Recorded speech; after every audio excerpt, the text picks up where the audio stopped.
Chapter 10 of Pushing to the Front by Orison Swett Marden. Recording by Luke Sartor. Chapter 10.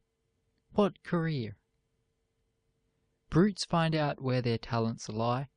A bear will not attempt to fly. A foundered horse will oft debate before he tries a 5-barred gate. A dog by instinct turns aside, who sees the ditch too deep and wide. But man we find the only creature who, led by folly, combats nature, who, when she loudly cries, "Forbear!" with obstinacy fixes there, and where his genius least inclines, absurdly bends his whole designs. Swift. The crowning fortune of a man is to be born to some pursuit which finds him in employment and happiness, whether it be to make baskets or broadswords, or canals, or statues, or songs. Emerson. Whatever you are by nature, keep to it. Never desert your line of talent. Be what nature intended you for, and you will succeed. Be anything else, and you will be 10,000 times worse than nothing. Sidney Smith. Every man has got a fort, said Artemus Ward. It's some men's fort to do one thing, and some other men's fort to do another, while there is numerous shiftless critters going round loose whose fort is not to do nothin'. Twice I've endeavored to do things which they wasn't my fort. The first time was when I undertook to lick old Dash's cuss, who cut a hole in my tent and crawled through. Says I, "My gentle sir, go out, or I shall fall unto you pretty heavy." Says he, "Wade in, old wax figures." Whereupon I went for him, but he caught me powerful on the head and knocked me through the tent into the cow pasture. He pursued the attack and flung me into a mud puddle. As I arose and wrung out my drenched garments, I concluded fightin' wasn't my fort. It'll now rise the curtain upon scene second. It is rarely seldom that I seek consolation in the flowing bowl, but in a certain town in Indiany, in the fall of 18, my Origin grinder got sick with the fever and died. I never felt so ashamed in my life, and I thought I'd hissed in a few swallows of suthin strengthening. Consequence was, I hissed so much I didn't exactly know whereabouts I was. I turned my living wild beasts of prey loose into the streets and split all my waxworks. I then bet I could play hoss, so I hitched myself to a canal boat, there being 2 other hosses behind and another ahead of me. But the hosses, being unused on such an arrangement, begun to kick and squeal and rear up. Consequence was, I was kicked violently in the stomach and the back, and presently I found myself in the canal with the other hosses kicking and yelling like a tribe of Cuscaroos savages. I was rescued, and as I was being carried to the tavern on a hemlock board, I said in a feeble voice, "Boys, playing hoss isn't my fort." Moral: never don't do nothin' which isn't your fort, for if you do, you'll find yourself splashing round in the canal, figuratively speaking. The following advertisement, which appeared day after day in a Western paper, did not bring a single reply. Wanted: situation by a practical printer, who is competent to take charge of any department in a printing and publishing house. Would accept a professorship in any of the academies. Has no objection to teach ornamental painting and penmanship, geometry, trigonometry, and many other sciences. Has had some experience as a lay preacher. Would have no objection to form a small class of young ladies and gentlemen to instruct them in the higher branches. To a dentist or chiropodist, he would be invaluable. Or he would cheerfully accept a position as bass or tenor singer in a choir. At length there appeared this addition to the notice: P.S. Will accept an offer to saw and split wood at less than the usual rates. This secured a situation at once, and the advertisement was seen no more. Your talent is your call. Your legitimate destiny speaks in your character. If you have found your place, your occupation has the consent of every faculty of your being. If possible, choose that occupation which focuses the largest amount of your experience and tastes. You will then not only have a congenial vocation, but also will utilize largely your skill and business knowledge, which is your true capital. Follow your bent. You cannot long fight successfully against your aspirations. Parents, friends, or misfortune may stifle and suppress the longings of the heart by compelling you to perform unwelcome tasks. But, like a volcano, the inner fire will burst the crusts which confine it, and will pour forth its pent-up genius in eloquence, in song, in art, or in some favorite industry. Beware of a talent which you cannot hope to practice in perfection. Nature hates all botched and half-finished work, and will pronounce her curse upon it. Better be the Napoleon of bootblacks, or the Alexander of chimney sweeps, let us say with Matthew Arnold, than a shallow-brained attorney who, like necessity, knows no law. Half the world seems to have found uncongenial occupation, as though the human race had been shaken up together and exchanged places in the operation. A servant girl is trying to teach, and a natural teacher is tending store.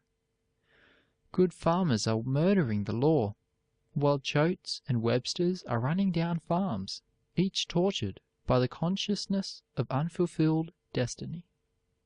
Boys are pining in factories who should be wrestling with Greek and Latin, and hundreds are chafing beneath unnatural loads in college who should be on the farm or before the mast.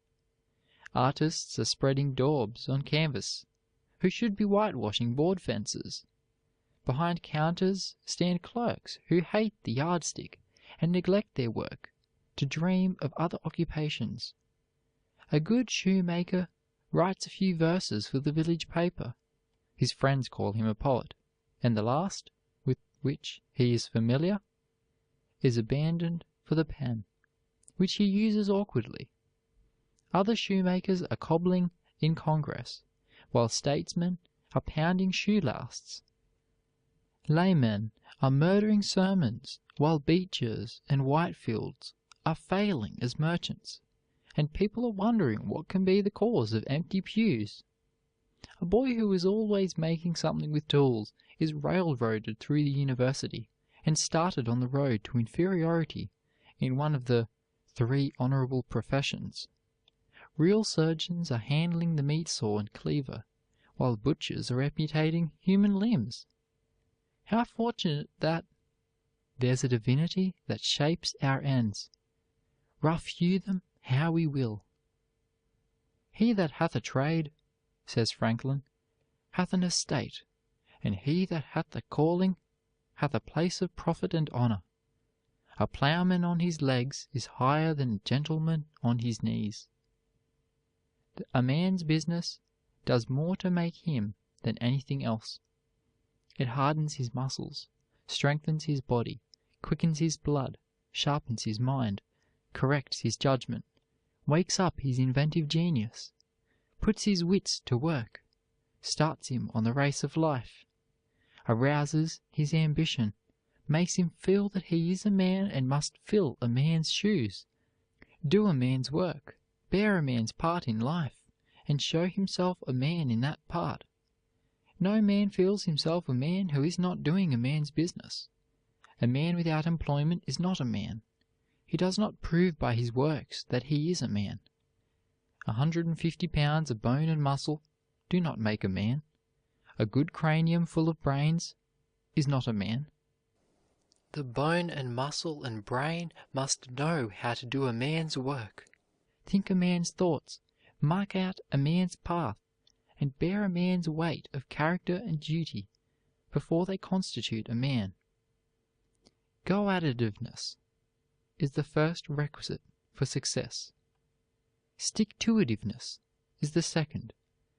Under ordinary circumstances, and with practical common sense to guide him, one who has these requisites will not fail. Don't wait for a higher position or a larger salary. Enlarge the position you already occupy.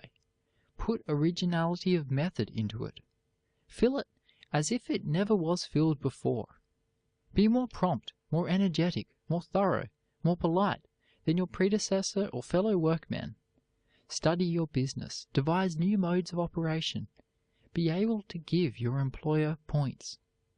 The art lies not in giving satisfaction merely, not in simply filling your place, but in doing better than was expected, in surprising your employer, and the reward will be a better place and a larger salary. When out of work, take the first respectable job that offers, heeding not the disproportion between your faculties and your task. If you put your manhood into your labor, you will soon be given something better to do.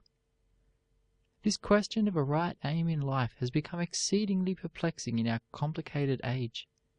It is not a difficult problem to solve when one is the son of a Zulu or the daughter of a Bedouin. The condition of the savage hardly admits of but one choice, but as one rises higher in the scale of civilization and creeps nearer to the great centers of activity, the difficulty of a correct decision increases with its importance. In proportion as one is hard pressed in competition, is it of sternest necessity for him to choose the right aim, so as to be able to throw the whole of his energy and enthusiasm into the struggle for success.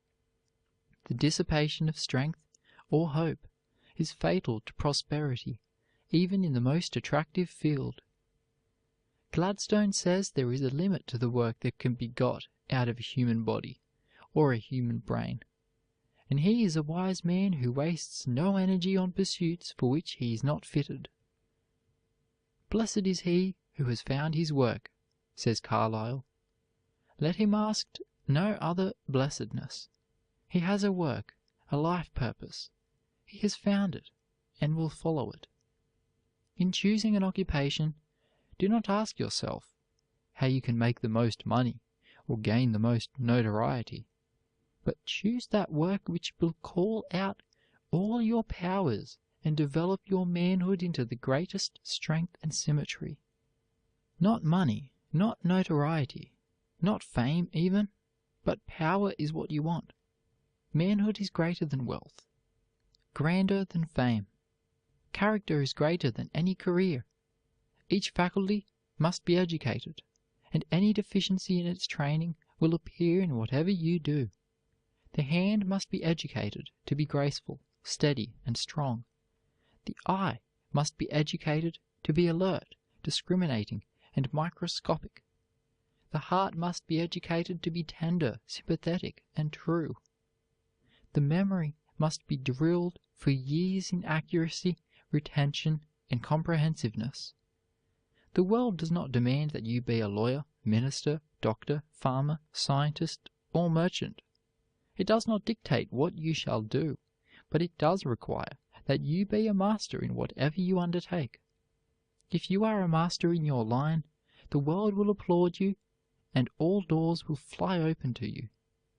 But it condemns all botches, abortions, and failures. Whoever is well educated to discharge the duty of a man, says Rousseau, cannot be badly prepared to fill any of those offices that have relation to him. It matters little to me whether my pupils be designed for the army, the pulpit, or the bar. Nature has designed us to the offices of human life antecedent to our destination concerning society. To live is the profession I would teach him. When I have done with him, it is true he will be neither a soldier, a lawyer, nor a divine. Let him first be a man. Fortune may remove him from one rank to another as she pleases, he will be always found in his place. In the great race of life, common sense has the right of way. Wealth, a diploma, a pedigree, talent, genius, without tact and common sense, cut but a small figure. The incapables and the impracticables, though loaded with diplomas and degrees, are left behind. Not what do you know, or who are you, but what are you? What can you do? Is the interrogation of the century.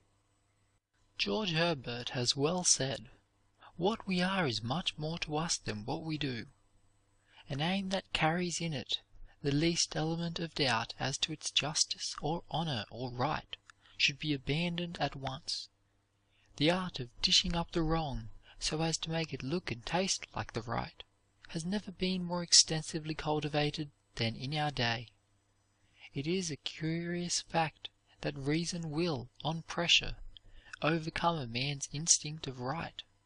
An eminent scientist has said that a man could soon reason himself out of the instinct of decency if he would only take pains and work hard enough. So, when a doubtful but attractive future is placed before one, there is a great temptation to juggle with the wrong until it seems the right. Yet any aim that is immoral carries in itself the germ of certain failure, in the real sense of the word, failure that is physical and spiritual. There is no doubt that every person has a special adaptation for his own peculiar part in life. A very few geniuses, we call them, have this marked in an unusual degree, and very early in life.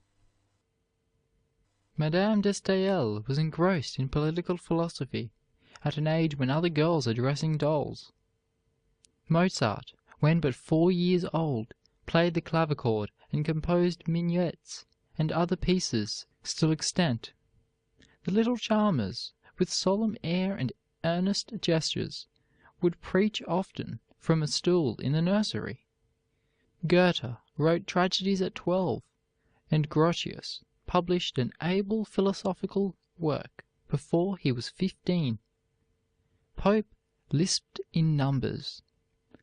Chatterton wrote good poems at 11, and Cowley published a volume of poetry in his 16th year. Thomas Lawrence and Benjamin West drew likenesses almost as soon as they could walk. Liszt played in public at 12. Canova made models in clay while a mere child. Bacon exposed the defects in Aristotle's philosophy when but 16. Napoleon was at the head of armies when throwing snowballs at Brienne. All these showed their bent while young, and followed it in active life. But precocity is not common, and, except in rare cases, we must discover the bias in our natures, and not wait for the proclivity to make itself manifest. When found, it is worth more to us than a vein of gold.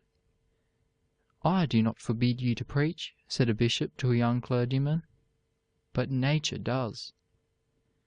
Lowell said, "It is the vain endeavor to make ourselves what we are not that has strewn history with so many broken purposes and lives left in the rough." You have not found your place until all your faculties are roused, and your whole nature consents and approves of the work you are doing, not until you are so enthusiastic in it that you take it to bed with you. You may be forced to drudge at uncongenial toil for a time, but emancipate yourself as soon as possible. Carey, the consecrated cobbler, before he went as a missionary, said, "My business is to preach the gospel. I cobble shoes to pay expenses." If your vocation be only a humble one, elevate it with more manhood than others put into it. Put into it brains and heart and energy and economy. Broaden it by originality of methods, extended by enterprise and industry. Study it as you would a profession. Learn everything that is to be known about it. Concentrate your faculties upon it, for the greatest achievements are reserved for the man of single aim, in whom no rival powers divide the empire of the soul. Better adorn your own than seek another's place. Go to the bottom of your business if you would climb to the top. Nothing is small which concerns your business. Master every detail. This was the secret of A.T. Stewart's and of John Jacob Astor's great success. They knew everything about their business. As love is the only excuse for marriage and the only thing which will carry one safely through the troubles and vexations of married life, so love for an occupation is the only thing which will carry one safely and surely through the troubles which overwhelm 95 out of every 100 who choose the life of a merchant, and very many in every other career. A famous Englishman said to his nephew, "Don't choose medicine, for we have never had a murderer in our family, and the chances are that in your ignorance you may kill a patient. As to the law, no prudent man is willing to risk his life or his fortune to a young lawyer who has not only no experience, but is generally too conceited to know the risks he incurs for his client, who alone is the loser. Therefore, as the mistakes of a clergyman in doctrine or advice to his parishioners cannot be clearly determined in this world, I advise you by all means to enter the church." "I felt as though I was in the world to do something, and thought I must," said Whittier, thus giving the secret of his great power. It is the man who must enter law, literature, medicine, the ministry, or any other of the overstocked professions who will succeed. His certain call, that is his love for it, and his fidelity to it, are the imperious factors of his career. If a man enters a profession simply because his grandfather made a great name of it, or his mother wants him to, with no love or adaptability for it, it were far better for him to be a motorman on an electric car at $1.75 a day. In the humbler work, his intelligence may make him a leader. In the other career, he might do as much harm as a boulder rolled from its place upon a railroad track, a menace to the next express. Only a few years ago, marriage was the only sphere open to girls, and the single woman had to face the disapproval of her friends. Lessing said, "The woman who thinks is like a man who puts on rouge. Ridiculous." Not many years have elapsed since the ambitious woman who ventured to study or write would keep a bit of embroidery at hand to throw over her book or manuscript when callers entered. Dr. Gregory said to his daughters, "If you happen to have any learning, keep it a profound secret from the men, who generally look with a jealous and malignant eye on a woman of great parts and a cultivated understanding." Women who wrote books in those days would deny the charge as though a public disgrace. All this has changed, and what a change it is! As Francis Willard said, the greatest discovery of the century is the discovery of woman. We have emancipated her, and are opening countless opportunities for our girls outside of marriage. Formerly, only a boy could choose a career. Now his sister can do the same. This freedom is one of the greatest glories of the 20th century. But with freedom comes responsibility, and under these changed conditions, every girl should have a definite aim. Dr. Hall says that the world has urgent need of girls who are mother's right hand, girls who can cuddle the little ones next best to Mama, and smooth out the tangles in the domestic skein when things get twisted. girls whom father takes comfort in for something better than beauty, and the big brothers are proud of for something that outranks the ability to dance or shine in society. Next, we want girls of sense, girls who have a standard of their own, regardless of conventionalities, and are independent enough to live up to it. Girls who simply won't wear a trailing dress on the street to gather up microbes and all sorts of defilement. Girls who don't wear a high hat to the theater, or lacerate their feet and endanger their health with high heels and corsets. Girls who will wear what is pretty and becoming and snap their fingers at the dictates of fashion when fashion is horrid and silly. And we want good girls, girls who are sweet, right straight out from the heart to the lips, innocent and pure and simple girls, with less knowledge of sin and duplicity and evil doing at 20 than the pert little schoolgirl of 10 has all too often. And we want careful girls and prudent girls, who think enough of the generous father who toils to maintain them in comfort, and of the gentle mother who denies herself much, that they may have so many pretty things, to count the cost and draw the line between the essentials and non-essentials. Girls who strive to save and not to spend. Girls who are unselfish and eager to be a joy and a comfort in the home, rather than an expense and a useless burden. We want girls with hearts, girls who are full of tenderness and sympathy, with tears that flow for other people's ills, and smiles that light outward their own beautiful thoughts. We have lots of clever girls, and brilliant girls, and witty girls. Give us a consignment of jolly girls, warm-hearted and impulsive girls, kind and entertaining to their own folks, and with little desire to shine in the garish world. With a few such girls scattered around, life would freshen up for all of us, as the weather does under the spell of summer showers. They talk about a woman's sphere as though it had a limit. There's not a place in earth or heaven, there's not a task to mankind given, there's not a blessing or a woe, there's not a whisper, yes or no, there's not a life or death or birth that has the feather's weight of worth without a woman in it. Do that which is assigned you, says Emerson, and you cannot hope too much or dare too much. There is at this moment for you an utterance brave and grand as that of the colossal chisel of Phidias, or trowel of the Egyptians, or the pen of Moses or Dante, but different from all these.